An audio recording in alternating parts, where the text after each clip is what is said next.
Muito boa noite, é com muita alegria que nós começamos mais um programa Direção Espiritual. É interessante que, às vezes, a vitória nem está pronta, mas quando nós declaramos, é como se a nossa coragem de declarar essa vitória, mesmo que a gente não veja os sinais dela, Deus antecipasse esse processo. Porque a vitória, para acontecer, nós precisamos acolher a graça de Deus e precisamos fazer a nossa parte. E quando nós declaramos a vitória, a nossa mente se programa. É como se ela se permitisse viver aquilo que nós já proclamamos. Porque o estado de fracasso, minha gente, ele tem um poder assolador sobre nós. Quando nós alimentamos, sabe, no dia a dia, você sabe o que eu estou dizendo? Porque isso é muito comum na nossa vida. Quando as coisas começam a dar errado, quando não acontecem de acordo com a nossa expectativa, com aquilo que a gente havia planejado, é natural que a gente se sinta, talvez não fracassados, mas a gente se sinta frustrados. A frustração faz parte da vida humana.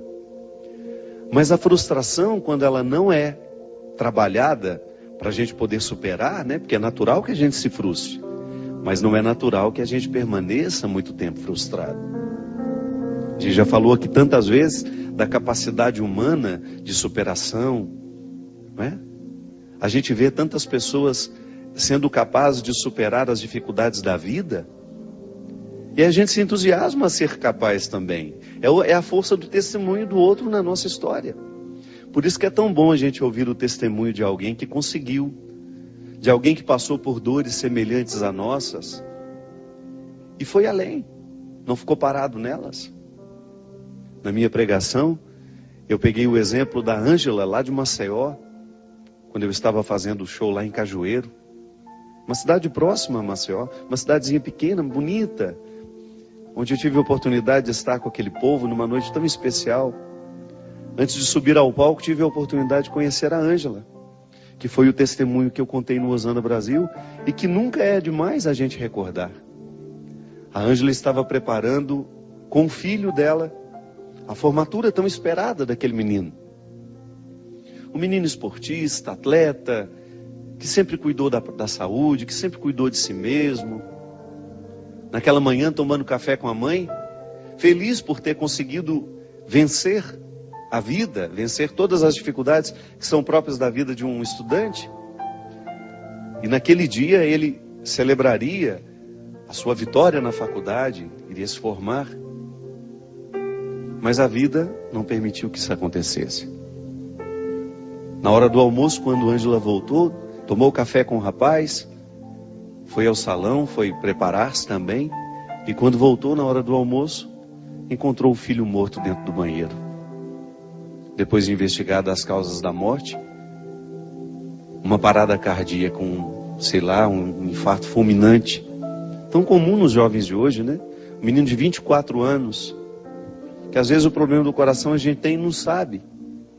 A gente, muitas vezes, estamos saudáveis e nos falta uma investigação. Um check-upzinho faz bem a todo mundo, a quem tem saúde, sobretudo, também, para a gente poder identificar o que está errado dentro de nós. Infelizmente, não deu tempo de descobrir que alguma coisa estava errada no coração daquele menino. Mas o grande testemunho da Ângela foi justamente me dizer, entre lágrimas: Padre, eu sinto muita saudade dele. São 7 meses. Gente, e logo 30 dias depois da morte do filho, morreu também a mãe. Então ela perdeu 2 grandes vínculos. Perdeu o filho, perdeu a mãe. Deixou de ser mãe e deixou de ser filha num espaço de 30 dias. Se a gente for pensar, causas suficientes para que essa mulher pudesse dizer: eu sou uma fracassada, a minha vida não tem mais sentido. E quando ela veio me pedir para rezar por ela, ela não falou nada disso. Ela só me disse que dói demais. E sustentada pela fé que tem na ressurreição, me disse: não tenho nenhuma revolta, Padre. Não fico pensando que Deus foi injusto comigo, não, nada disso me ocorre. O que me ocorre é a saudade. Reze por mim, Padre, para que eu seja capaz de tolerar essa saudade, de colocar dentro do meu coração a vida em ordem. Esse testemunho mexeu comigo, mexeu com muita gente que assistia a nossa palestra no domingo. E nunca é tarde, nunca é demais a gente repetir, e nunca é tarde para a gente reviver.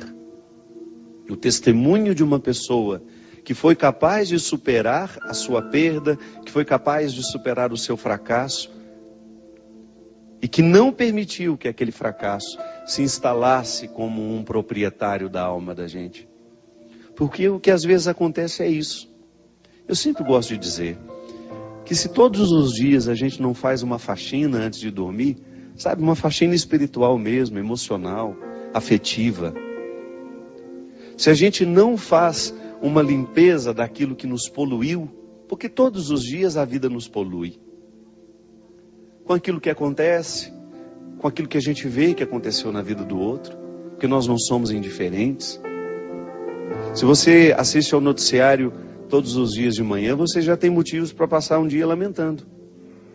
Se você assiste aos noticiários da noite, você tem motivos para perder o sono. Mas essa é a postura cristã? Será que a nossa indignação, que nós devemos ter quando a gente vê uma coisa ruim acontecendo, passa em assumir o fracasso que aquele acontecimento nos traz? Não. A indignação não é fracasso. A indignação é a gente se posicionar sabendo que o mundo não tem de ser assim. Não é natural que uma pessoa mate a outra, não é natural que a gente seja injusto, não é natural que a gente... Às vezes são noticiadas as notícias, o conteúdo das notícias que nos chegam, estão recheadas de traição, de injustiça, de impunidade, de assassinato, de ódio, roubo. A gente fica indignado porque o mundo não tem de ser assim. Mas qual é o papel dessa indignação? Provocar dentro de nós o desejo de fazer esse mundo ser diferente, então, a partir da parte que nos cabe. Como a Ângela fez. A Ângela, ao sentir a dor de perder um filho e de perder a mãe, ela resolveu recrutar tudo o que a fé havia dado ela ao longo da vida. E resolveu proclamar a vitória, mesmo com o rosto coberto de lágrimas. Aí volta ao início. Quando a gente proclama uma vitória, mesmo sem a gente ter ainda a matéria,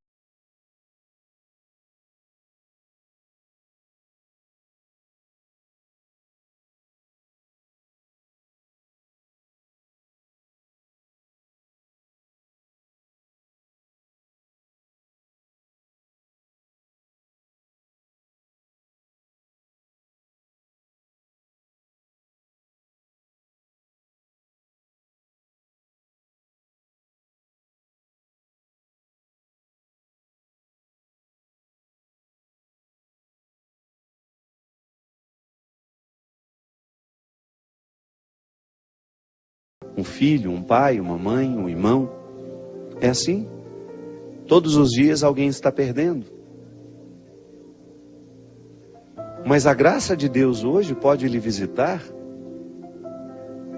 não lhe retirando essa saudade, porque esse é um processo humano. Deus não tem como retirar o que é humano. A saudade é um dom que nós temos dado por Ele. Como é que Ele vai tirar isso de mim? Eu não quero. Eu não quero deixar de sentir saudade das pessoas que eu amo.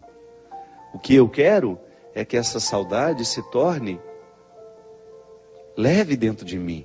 Que não seja um fardo para me deprimir, para me amargurar. Então eu permito que a mão de Deus comece já a me consolar hoje e eu alimente esse pensamento. Quem perdeu alguém hoje precisa começar a alimentar esse pensamento. A dor que eu estou sentindo hoje não é definitiva. Porque o grande problema do sofrimento é quando nós olhamos para ele e quando a gente sente aquela dor terrível, tão próxima do acontecimento, é natural que doa de maneira terrível. Mas a gente começar a alimentar a esperança de que essa dor vai mudar o formato dela. De que ela será, sim, suportável. Por mais difícil que nos pareça o dia de hoje, você pode ter certeza que se bem vivido, com fé no coração, deixando-se visitar por essa sabedoria divina de que tudo vai passar, que vai ficar diferente. Esse dia tão terrível hoje pode ser num futuro um dia de aprendizado. Porque é assim que as pessoas crescem. É assim que nós superamos.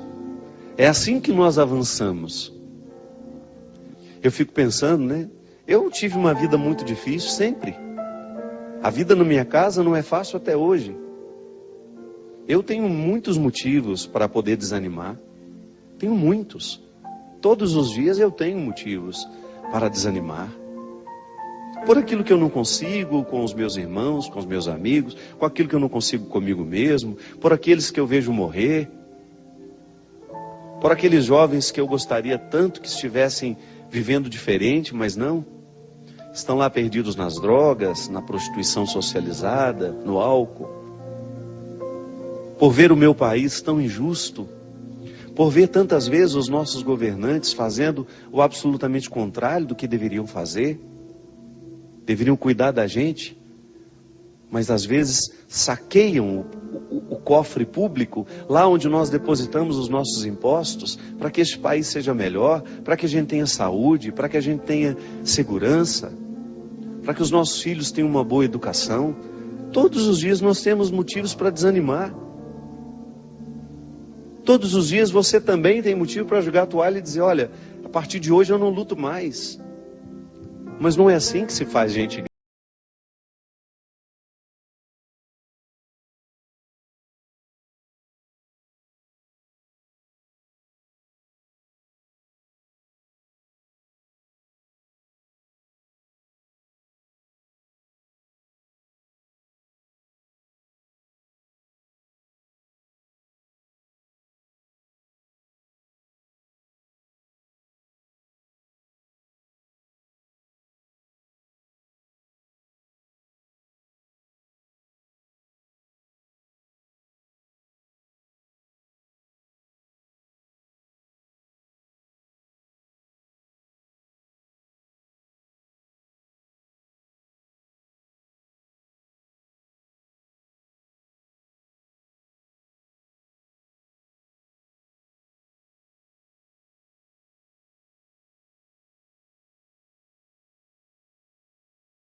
Na estante, sabe?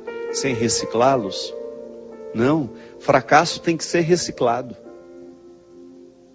Aquilo que você lutou, eu posso dizer, encontrei tantas pessoas que passaram pela batalha contra o câncer, ou porque lutaram consigo mesmas, ou porque lutaram com as pessoas mais próximas. Só quem já passou por isso sabe como é difícil. Mas depois que passa, depois que termina, não é verdade? Você olha para o cabelo que voltou a crescer e você identifica que aqueles cabelos representam sonhos. Só quem precisou perder os cabelos para fazer um tratamento de quimioterapia sabe o que é a alegria de vê-los nascendo novamente. Só quem precisou passar pelo mal-estar de uma quimioterapia, de ficar tantas vezes horas e horas dentro de um hospital esperando pelo atendimento, e depois você ver o resultado de que aquilo deu certo, de que o tumor regrediu, ou então a cirurgia que fez, que foi bem sucedida. Então quando renascem os cabelos, ah meu Deus, que respeito nós precisamos ter por esses cabelos que nascem. São mais que cabelos.